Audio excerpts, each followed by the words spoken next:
একটি সাধারণ ছবিকে কিভাবে অসাধারণ করে ফুটিয়ে তোলা যায়, আমি আজকে সেই ট্রিক্স শেখাবো। আশা করি আপনারা সবাই আমার সাথে থাকবেন। তো এইজন্য আপনাকে ২ টা স্টেপ ফলো করতে হবে। একটা হচ্ছে একটা ওয়েবসাইটের মাধ্যমে ছবিটাকে একটু জুম করে নিতে হবে। পরবর্তীতে ফটোশপের মাধ্যমে ছবিটা এডিট করে কাজটা সম্পন্ন করতে হবে। তো যাদের কম্পিউটার বা ল্যাপটপ নাই, তারা শুধুমাত্র ওয়েবসাইটের মাধ্যমেই এই ছবিটাকে অনেক সুন্দর করতে পারবেন।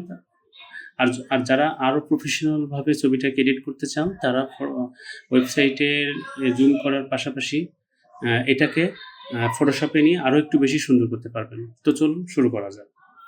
তো আমি এখানে ২ টা ছবি নিয়েছি। এই ২ টা ছবি এডিট করে আমি আপনাদের দেখাবো। দেখেন, একটা ছবি এই এবং আরেকটা ছবি এই। তো আমরা প্রথমে যাব হচ্ছে ওয়েবসাইটে যেয়ে আমরা এখানে লিখব ফটো এডিট লিখলাম। লেখার পরে এখানে ছবিটা আপলোড করে দিতে হবে। আপলোড করে আমি এই ছবিটা দিলাম। দেওয়ার পরে একটু অপেক্ষা করতে হবে। একটু অপেক্ষা করার পরে এখানে ডাউনলোড অপশন আসলো। আমরা এখানে ডাউনলোডে ক্লিক দিলাম।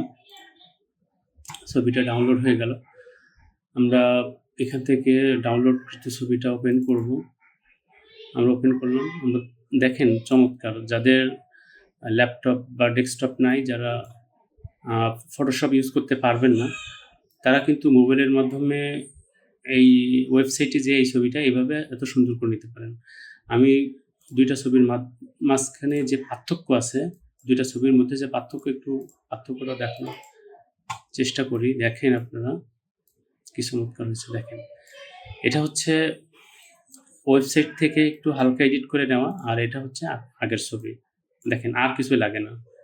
এই ছবিটা এবং এই ছবিটার মধ্যে যে পার্থক্য আছে, এটাই বলে দেয় যে এটা আর কিছুই লাগে না। এটা খুব সুন্দর একটা ছবি হলো। এরপরেও যাদের ফটোশপ আছে, এর পরবর্তীতে ফটোশপে আসলে কি করবেন সেটা একটু আমি দেখাবো। তো চলুন আমরা ফটোশপে যাই। ফটোশপ ওপেন করলাম। ফটোশপ ওপেন, একটু অপেক্ষা করি। আমাদের ফটোশপ ওপেন হয়ে গেছে। এখন আমরা ডাউনলোডকৃত এই ছবিটা আমরা এখানে ওপেন করব। আচ্ছা, ওপেন হয়ে যাওয়ার পরে আমরা এখানে যেটা করতে পারি, আমরা Ctrl+M প্রেস করে এটাকে RGB থাকা অবস্থায় হালকা একটু লাইটটা বাড়িয়ে দেব।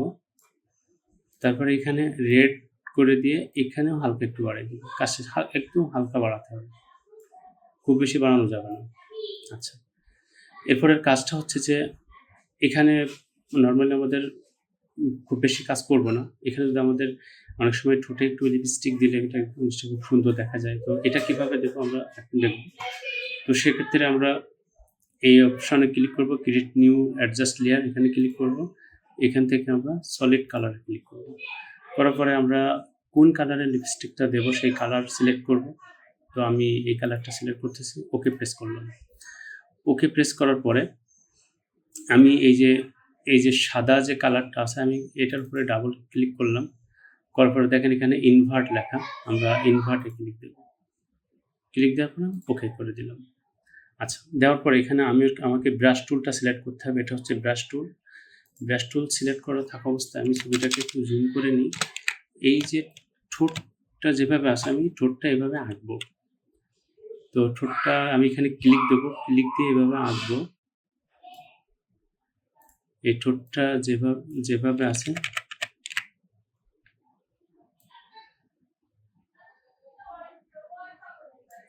একটু সেভাবে আঁকার চেষ্টা করবেন।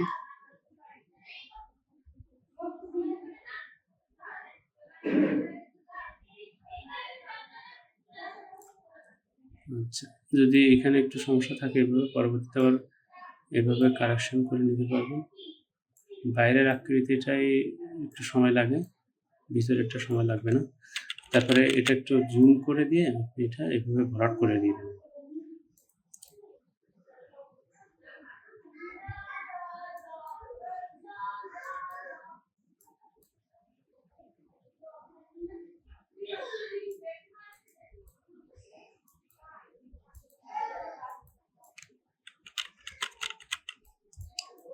আচ্ছা, এটা হয়ে গেলে আমার এখানে কালার করা শেষ হয়ে গেলে এটার উপরে ডান মাউস ক্লিক করে এখান থেকে ব্লেন্ডিং অপশনে যেতে হবে। যাওয়ার পর আমরা এখান থেকে ব্লেন্ডিং মুডটা নর্মাল থেকে আমরা সফট লাইট করে দেবো।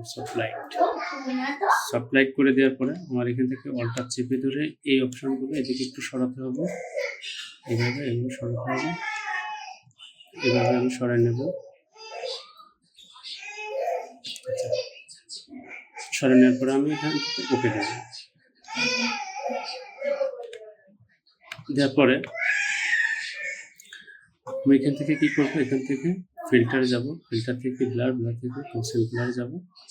যাওয়ার পরে আমি এটাকে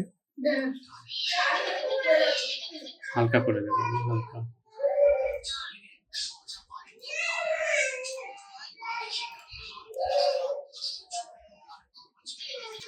তো এখন যদি আমরা ছবিটা জুম আউট করি তাহলে দেখছেন ছবিটা